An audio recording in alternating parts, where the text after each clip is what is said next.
of gravitation, planets and satellites. Okay, the first topic here is Kepler's law of planetary motion. We are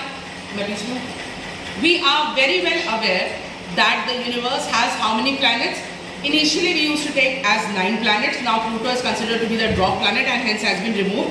But 8 ले लीजिए 9 ले लीजिए. That is not the issue. We are taking 8 planets, right?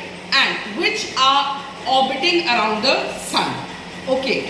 Then we come to satellites. Satellites are celestial bodies or heavenly bodies which are orbiting around the planets.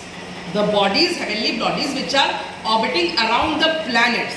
Planets, bodies which are moving around the sun are the planets, and the celestial bodies which are moving around the planets are known as your satellite. Moon is a natural satellite of the earth.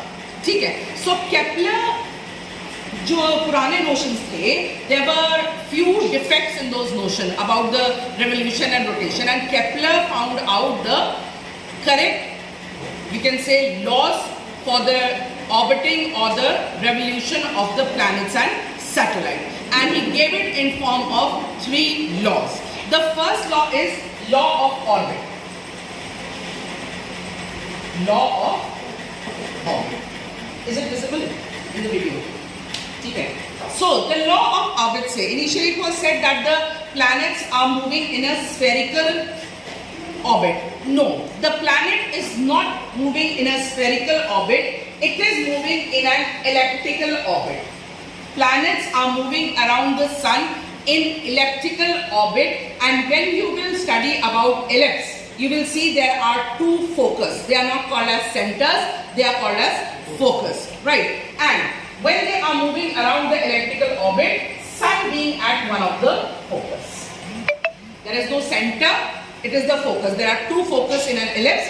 The planets move around the elliptical orbits, the sun being at the one of the focus. Okay, so this was the law of orbit. I'll make you write it later on. Then, is this clear? Anything you want to ask? No.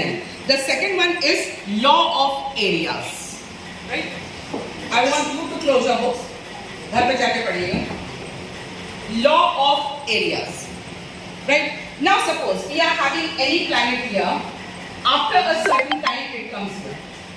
Okay. Similarly, if you are having any planet here, after the same time of interval, t time में it is coming from here to here, and at t time it is coming from here to here.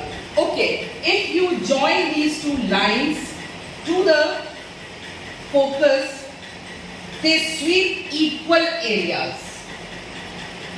They sweep out equal areas. That is that in a certain time interval, the aerial velocity of planet is same in the elliptical orbit. This will be known as your aerial velocity.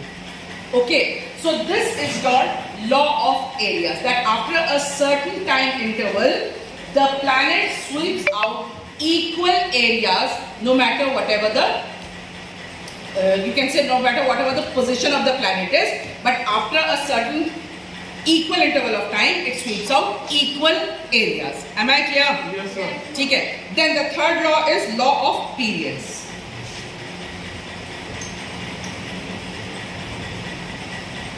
Law of periods. Law of periods states that the square of the time taken for entire orbit is directly proportional to the cube of the mean distance of the planet from the sun. The time taken by the planet to complete one orbit, uska square, is directly proportional to the mean distance of this planet from the sun. You know the mean distance because mean can be taken out because it is an elliptical orbit, it is not the center. Okay, so directly distance we are not taking, we are taking the mean distance. So the statement is that the square of the period of revolution of the planet is directly proportional to the cube of the mean distance of the planet from the sun. So these are the 3 laws of planetary motion which Kepler gave. Again, this time it is important, last time it was not in the syllabus. Stop.